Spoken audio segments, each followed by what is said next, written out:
Olá pessoal, muito bem, vamos aí na correção, as orientações na aula na prova, né, as questões de direito administrativo para o concurso do Detran, prova de agente, né, nós fizemos a correção recente aí das questões do oficial administrativo, também a prova muito bem elaborada, serve de base para estudo até pelo pessoal do agente, e agora, especificamente, as 3 questões do agente do direito administrativo, né. Então aí temos a questão 18. Uma autarquia estadual, pode ser o Detran, realizou pregão presencial para substituição de carpete e aquisição de determinada extensão de piso de madeira para suas unidades que contam com grande fluxo de pessoas diariamente. Pode até ser o Detran, suas unidades, né? Tem mais de uma unidade no estado. Exigiu no edital a apresentação de amostra do piso, a fim de aferir sua espessura e durabilidade diante da razão e finalidade da aquisição. Por que disso, né? Finalidade, para quê, né? No dia do pregão, houve comparecimento de apenas um interessado, o que permite. Bom, se é pregão, houve publicação em diário oficial da convocação desse pregão. Vimos também na lei 10.520, no mínimo 8 dias úteis antes de efetivamente a apresentação das propostas. No caso, é proposta presencial, quer dizer, às vezes não havia rede de informática disponível para fazer um chat, né, um bate-papo ao mesmo tempo e receber todas as propostas. Então, vai lá fisicamente, presencialmente, entregar um envelope com a proposta de cada um, né? Então aí, como só teve uma proposta, o que o pregoeiro tem que fazer? Aquele responsável pelo pregão. Então, o pregoeiro ou a comissão, né? Às vezes, comissão de licitação pode nomear, nada impede, nomear um presidente, um secretário e um adjunto, um suplente para a comissão. Mas no caso aí o pregoeiro, às vezes faz até curso no estado para selecionar a melhor proposta, o melhor preço ao estado. Pregão, compra, preço e material e serviço, né, objeto e serviço, coisa comum. Então, ele pediu a amostra. Então, só teve um. Declara deserto, o que é deserção? Não apareceu ninguém. Deserta a licitação, cabendo à autarquia reiniciar o procedimento de contratação, sendo em razão da natureza jurídica dispensável o novo certame. Não, né? Não vai declarar deserta a licitação porque apareceu um interessado. Letra B. Deserta a licitação é quando não aparece nenhum interessado. O prosseguimento do pregão, com a classificação do licitante, caso apresente lance em consonância com os critérios do edital. Edital, critérios objetivos, né, principalmente, dentre os princípios, limpa, legalidade, impessoalidade, moralidade, o objeto, objetividade, né, está tudo escrito lá, então os preços lá em consonância. Exigindo-se, então, a apresentação da amostra para, se aprovada, declarar o vencedor. Perfeito, né? Vai ser adjudicado a ele, apesar de ser o único, não vai dar declaração de deserção da licitação. Vai ser tomada, adjudica ele como vencedor e vamos ver a documentação se ele está todo em dia, né? Então, em princípio, a questão 18, a resposta, a letra B, a correta. Letra C, obviamente, errada. Concluir ser dispensável a apresentação de amostra. Não, se está no edital de forma objetiva que tem que apresentar a amostra, ele vai levar a amostra. Considerando que o licitante será invariavelmente o contrato para o fornecimento. Não, ele não vai ter o contrato garantido se ele não preencher os requisitos objetivos do certame, do edital. Ele vai apresentar a amostra. Letra C está errada. Letra D de delta. Presumir que a licitação foi frustrada.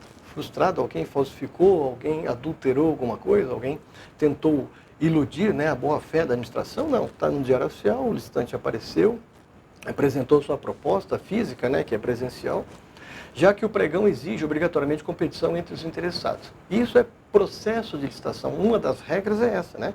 E a competição se faz quando se publica o edital. Aquele interessado na competição se apresenta, se não apresentar ninguém, deserta a licitação. A contratação direta do licitante, revogando-se o pregão instaurado, desde que a amostra levada para o mesmo seja aprovada sob o ponto de vista técnico. Não, nada a ver, né? Não vai revogar o pregão, não há necessidade de revogação. E ele está correto, vai ser mantido, não precisa ser revogado. E contratação direta é porque às vezes tem inexigibilidade. É um só licitante ou questão de dispensa, posso fazer contratação direta e de antecipação, né? Adiantamento. Mas no caso aí foi feita a publicação do pregão, apresentou um interessado, com todas as regras, cumprindo a objetividade do edital. Então, a questão correta é a letra B mesmo, né? Prossegue o pregão, classificando esse licitante que apresentou a amostra, em consonância com os critérios do edital. Perfeito, né? Exigindo a ele a apresentação da amostra, porque esta é a previsão do edital. Questão 19, temos aí uma questão que pode até dar objeto de recurso, mas a resposta não está errada, né? É questão de lei e questão de doutrina, mas vamos ver aí os detalhes dessa questão que foi um pouco, entendo eu que houve um grau de exigência muito superior às condições do exercício para o cargo de agente, né? Não precisava ter uma questão dessa em nível de concurso para juiz ou promotor, né? Ou do exame da OAB, né? Mas vamos lá. Uma rodovia estadual, cuja exploração é feita mediante contrato de concessão de serviço público, pode ser no Estado, a Artesp é uma autarquia, e ela tem 21 concessionárias, né, com concessão do serviço de cuidar das rodovias, cada trecho uma concessionária. Então imagine aí autovias, renovias, autoban, a Vale do Sol, né, então entre muitas aí. Então são 21 no estado hoje. E a Artesp, semelhante ao Detran, é uma autarquia que cuida dessas concessionárias. Pessoa, juiz de direito privado, né? Então, essa foi cenário de um grave acidente. Por que aconteceu o acidente na rodovia? Um veículo particular transitava por uma faixa de rolamento quando o motorista perdeu o controle de direção, ao passar por um buraco existente na pista. Ele pode perder o controle, culpa exclusiva dele, ou ele pode perder o controle motivo, né, que causar o buraco na pista, cuja concessionária deveria cuidar, né, por omissão não cuidou. Então, tem responsabilidade. Buraco na pista em função de obras de reparo. As vítimas que afirmaram a inexistência de qualquer sinalização, omissão, né? Omissão de não tapar o buraco, omissão de sinalização na rodovia, para divertir os motoristas sobre reparos em curso e sobre os buracos existentes. Sofreram danos físicos e materiais de grande monta. Essas vítimas, podem apresentar ação de indenização sobre a modalidade de responsabilidade objetiva? Perfeito. O Estado, as pessoas jurídicas de direito público e as de direito privado prestadoras de serviço público são responsáveis pela indenização, responsabilidade objetiva. E cabe a ação regressiva contra os agentes que agiram com dolo ou culpa. No caso aí, a concessionária é pessoa de direito privado que presta um serviço público, né? Uma concessionária. Responsabilidade objetiva. Tendo em vista o vínculo jurídico formado no contrato de concessão. Perfeito. Confere à empresa natureza jurídica de direito público? Não. Né? O Estado é pessoa jurídica de direito público. Se ele fez uma licitação, tem uma concessão, ele está fazendo a concessão uma pessoa jurídica de direito privado. Né? Então, essa concessionária é uma pessoa jurídica de direito privado que, pela lei, não adquire, né, a condição de pessoa jurídica de direito público. Pessoas jurídicas de direito público são 6. A União, os Estados, Distrito Federal, os municípios, as autarquias e as fundações públicas, né? Mesmo discutindo a fundação pública, mas o Supremo já bateu o martelo. Fundação pública é pessoa jurídica de direito público, né? Então ali, está errado ali, né? A concessionária não é pessoa de direito público, e sim pessoa jurídica de direito privado. Letra A, fora. Letra B. Devem buscar, as vítimas, né? Devem buscar indenização direta, integral e exclusivamente da concessionária, sujeita à responsabilidade objetiva pura, não sendo relevante perquirir sob excludente de responsabilidade. Pode haver, se não tivesse o buraco, podia haver culpa exclusiva da vítima, caso fortuito, força maior, alguns motivos, cláusula para não indenizar, cláusulas contratuais, né? Então, a concessionária, para se defender, pode alegar excludentes, né? Não ter a responsabilidade de saldar o prejuízo causado às vítimas em virtude do buraco que está lá mal sinalizado na pista, né? Então aí não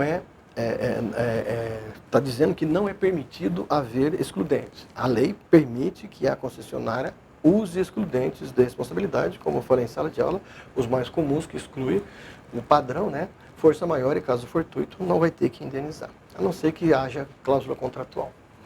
Letra C. As vítimas devem buscar reparo para os danos morais e materiais junto ao poder público concedente, o Estado, tendo em vista que trata de rodovia de propriedade pública. Perfeito. Cabendo apenas o direito de regresso em fase concessionária. Não é exclusivamente ao poder concedente, ao poder público. A lei de concessão, ela prevê lá no artigo 25 que a responsabilidade objetiva das concessionárias é dela. Os juízes, pelo Código de Processo, permite haver o chamado litisconsórcio passivo. Eu sou vítima, posso ingressar com ação contra a concessionária e também contra o Estado. Mas o que está escrito objetiva na lei, dentro do limite do edital que foi exigido para vocês, a responsabilidade da concessionária. Em princípio, não pode ter legalmente outra, sobre o princípio de ferir a objetividade do edital. essa interpretação doutrinária não está no conteúdo do edital. Então, o que está lá? O que é a concessionária? Então, a lei da concessionária prevê. A concessionária é responsável. Agora, o candidato não tem que saber, obviamente, matéria de processo civil, porque isso não está lá no edital, que poderia haver o litisconsórcio. Então, aí está errado, né? O poder concedente, né, a ingressar. Eu posso ingressar? Até pode, mas isso não está na lei de concessionária, que permite a licitação, a terceirização para uma concessionária. Então, a letra C está errada. Letra D. Podem ser ressarcidas pela concessionária os prejuízos, perfeito, que explora a rodovia, desde que comprovada sua negligência, imprudência ou imperícia. Não há necessidade de fazer essa comprovação. O que eu tenho que comprovar para receber a indenização, que eu cansei de falar em sala de aula? É o dano e o nexo causal. Não há necessidade de eu, vítima, demonstrar a negligência, a imprudência, a imperícia ou o dolo do agente que praticou o erro. Basta demonstrar o valor do prejuízo e o nexo causal para ser indenizado. E letra E também, pela lei está errado, né? Isso é interpretação do Código de Processo e aceito na doutrina e na jurisprudência. Podem produzir pleito, pedido, indenizatório em face da concessionária de serviço público e do poder concedente, fazer um chamado litisconsórcio. Ambos respondendo por modalidade objetiva, perfeito, ainda que aquela seja dotada de personalidade jurídica de direito privado. Sim, as concessionárias, personalidade jurídica de direito privado, porque é o particular, CNPJ privado, e foi terceirizada a ela fazer a prestação do serviço e obras, né? Então, quem faz serviço e obras, concessionária, faz só serviço, permissionária. Então, a pessoa jurídica de direito privado. Eu posso acionar a concessionária e, em conjunto, em litisconsórcio, também o Estado. É uma questão de alta complexidade em virtude de exigir também conhecimento do Código de Processo Civil e não somente da lei das concessionárias. Então, a resposta correta é a letra E, mas tecnicamente não deve ser obedecido isso, porque é uma questão que exigiu matéria além do que está previsto no edital. Os recursos já foram, eu já apresentei o rascunho para fazer o recurso dessa questão, dizendo que o que se pediu nessa questão está além da matéria objetiva do edital. Então, a banca examinadora, se reconhecer, obviamente, e verificar que errou, fazer o cancelamento, a anulação da questão para todos os candidatos em todo o Estado, né? Porque aí é uma questão que exigiu além do que está na matéria do edital. Mas a resposta correta é a letra E. E a questão número 20. O chefe de executivo de um Estado federado, pode ser São Paulo, editou um decreto, né? Chefe do executivo, governador, decreto perfeito, alterando a composição de um órgão colegiado para fim de reduzir seu número de integrantes. O decreto passou a exigir ainda que as decisões do referido colegiado fossem submetidas ao titular da secretaria a qual está vinculado, para homologação. Esse ato editado, como por exemplo, uma questão da Jari, pode reduzir o número de integrantes da Jari. O governador pode fazer isso por meio de decreto. Obviamente, se na lei federal tiver previsto que a Jari tem que ter X pessoas, aí ele não vai poder reduzir, porque aí tem que obedecer à lei federal, tem que primeiro mudar a lei federal e permitir que faça decreto para reduzir. Mas, se a lei não prevê a quantidade de integrantes do órgão colegiado Jari, o governador pode, por meio de decreto, fazer essa gestão, né? Então, a questão número 20, esse decreto viola a competência normativa do Poder Executivo, considerando que os órgãos colegiados inseridos na organização administrativa exercem competência jurisdicional e autônoma. Não é competência jurisdicional, é competência de circunscrição. Jurisdição só o Poder Executivo, o Judiciário que tem, o Executivo não tem jurisdição, né? E autônoma, submetendo apenas ao controle do Poder Legislativo. Não, né? Então aí, os órgãos colegiados, o governador tem essa competência, está vinculado a ele, é subordinado a ele, ele pode alterar o quadro, a quantidade de servidores, inclusive para que haja economia, né? E não haver gastos. Então, por decreto, ele pode reduzir e fazer economia por supremacia do interesse público, não há necessidade de aprovação do legislativo. Letra B. Esse decreto excede os limites de competência do executivo? Não, né? Invadindo matéria reservada à lei? Não. Já que os decretos do executivo apenas podem explicitar normas legais, não lhe sendo conferido conteúdo autônomo. Pode, né? Existem os decretos autônomos, o presidente decretar guerra vai ser ratificado pelo Congresso, etc, etc. Mas nesse caso aí, pode haver a redução de pessoas e coisa por decreto, porque é ato de competência, poder hierárquico. Pode ser considerada a expressão do poder normativo, também, perfeito. Demonstrando que a alteração se insere em matéria da organização administrativa. Vai complementar. sem ensejar. Não vai ter despesa, não vai ter aumento de despesa, e não vai ter extinção de órgão. Ele não está excluindo o órgão, ele está excluindo a quantidade de integrantes desse órgão colegiado. Ele não está havendo despesa desse decreto. Ele está, obviamente, até reduzindo as despesas, porque vai ter menos integrantes no órgão colegiado. Então, a letra C é a resposta correta dessa questão. Letra D, obviamente, está errada. É aderente ao texto constitucional, que disciplina o poder normativo do Executivo, ao qual somente é proibido implementar o aumento de despesas do que não contratou no caso concreto. Não. Aumento de despesas não pode.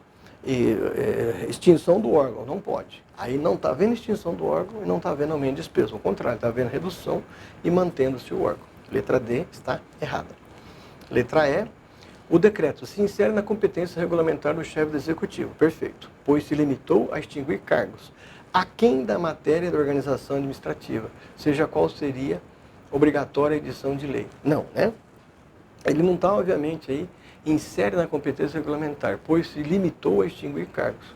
Não extinguiu o cargo, ele reduziu a quantidade de integrantes, né? E não extinguiu o órgão, né? Aquém da matéria da organização administrativa, para a qual seria obrigatória a edição de lei. Aí não há necessidade de fazer a norma legislativa, a não ser que ele quisesse extinguir o cargo ou extinguir o órgão, né? Para extinção do órgão, para extinção de cargo, há necessidade de lei, e no caso do Estado, aprovação pela Assembleia Legislativa. Letra E também está errada. Então aí está o gabarito, 18B, 19E e 20C da questão do agente. Com isso encerramos aí as orientações e as dicas.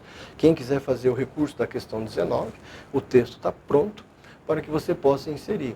Não sei se a banca vai obviamente cancelar. A resposta não está errada perante a doutrina e jurisprudência, mas tecnicamente perante a lei da concessionária, ela está além do conhecimento necessário ao candidato, e isso não está no edital Doutrina e Jurisprudência sobre a matéria de direito administrativo. Espero ter ajudado, boa sorte a todos e que você tenha gabaritado na questão. Muito obrigado por enquanto.